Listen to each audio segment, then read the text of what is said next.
हाँ ऐसे लो। चलो विद्यार्थी मित्रों, इंग्लिश पढ़ेंगे। अपने लेसन पढ़ रहे थे lesson 4 call the hills. Standard 9 है, लेसन 4 है कॉल ऑफ द हिल्स।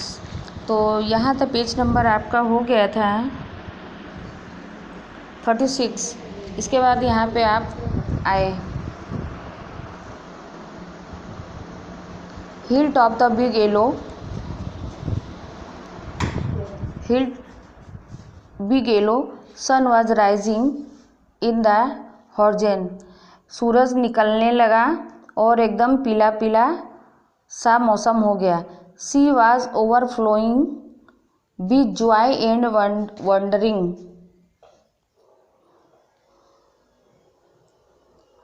वह बहुत खुश हो गई और चारों तरफ घूमने लगी। The green grass under her feet became goldy yellow. उसके पैर घास के अंदर एकदम पीले पीले दिखाई देने लगे। The wind sang and the endless song the welcome. हवा के झोंके एकदम गीत गाकर उसका स्वागत करने लगे। Chandni felt as if the were meeting her mother after years of separation. Chandni ऐसा महसूस कर रही थी कि वह अपनी बिछड़ी हुई माँ से मिल रही है। How different all the was from अब्बू खान्स पर्शियन हाउस। ये कितना भिन्न था कि अब्बू खान के घर में जो रहती थी वो उसको जेल की तरह लगता था, और वह यहाँ किस तरह है। That day she jumped in the played and at all round. उस दिन वह खूब कूदी और सारा दिन घास खाई। She was on the top of the worlds. वे पूरे टेकरियों पे इधर उधर घूमती रही पूरे। It was the is the happiness day Chandni's life. ये चांदनी के जीवन का बहुत ही खुशी का दिन था। The sun disappeared behind the hills soon. सूरज जो था झाड़ियों के पीछे छिपने लगा था। The darkness cover the grass. और जो अंधकार जो था घास के ऊपर छाने लगा था। The flowers and trees the wind stopped flowing. जो हवा जो थी चलना बंद हो गई। पेड़ों और फूलों के ऊपर अंधकार छा गया। There were stainless the around. चारों ओर अंधकार छा गया। The owl hooted from a hole. जो भेड़ था, उल्फ था, वो अपनी गुफा के अंदर से आवाज़ करने लगा। चांदनी फेल्ट स्क्रेड। चांदनी जो थी उस आवाज़ को सुन करके डर गई। The full moon rose in the distance sky. आसमान में पूरा चांद निकल आया। In it silver light. उसकी चांदनी में चांदनी वाज सो ब्राइट आइस। उसकी आंखें चमकदार, आसानी से देख सकती थी और नुकीले दांत उसको दिखाई दे रहे थे। मूविंग स्लो वो टूवर्ड्स हर। वो उसकी तरफ धीरे धीरे आ रहा था।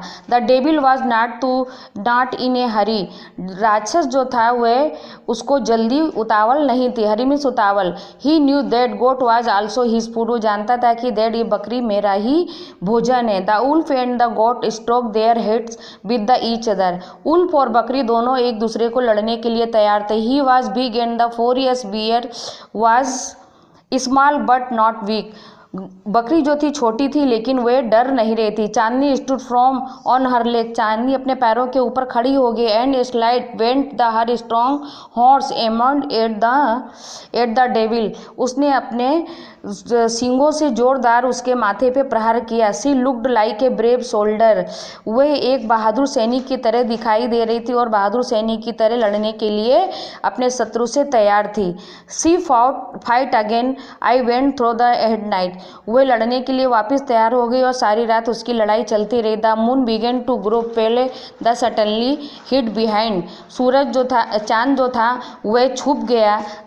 आसमान के अंदर चांद छुप गया। Star also begin. तारे भी धीरे धीरे एक के बाद एक छिपना प्रारंभ हो गए। हे फेंट light appeared in the east. और पूरब की ओर से थोड़ा सा उजाला आने लगा। The first race. सूरज की पहली किरण। द सन रहा चांदनी स्लेइंग ऑन द ग्राउंड। सूरज की पहली किरण से रोशनी पे दिखती है कि बकरी जो होती है नीचे खून से लथपथ नीचे लेटी रहती है। She was completely soaked in blood. वह नींद से ग्रस्त और खून से लथपथ। The Ulf tired. भेड़िया जो थका होता है सीट पे वाज गेटिंग रेडी टू डिओवर। उसको खाने के लिए आगे तैयार रहता है। ए फ्लॉक ऑफ बर्ड्स। एक पक्षियों का झुंड सिटिंग ऑन ट्री, पेड़ पे बैठा रहता है, डिबेटिंग द रिजल्ट, और रिजल्ट के विषय में जानने के लिए तैयार रहते हैं कि कौन विजेता है। So who is the winner, कौन winner, asked a small one, उसमें से एक पक्षी बोलता है the wolf, wolf, most of the other declare, उस दूसरा बोलता है उनके साथ सिड, वाइस ओल्ड बर्ड, उस जो बुद्धिमान जो पक्षी होता है बोलता है Chandni is the winner, Chandni winner है। आई हैव नेवर सीन, मैंने ऐसा सीन नहीं देखा, सच ए ब्रेव फ्रीडम फाइट, वो एक बहादुर बकरी थी।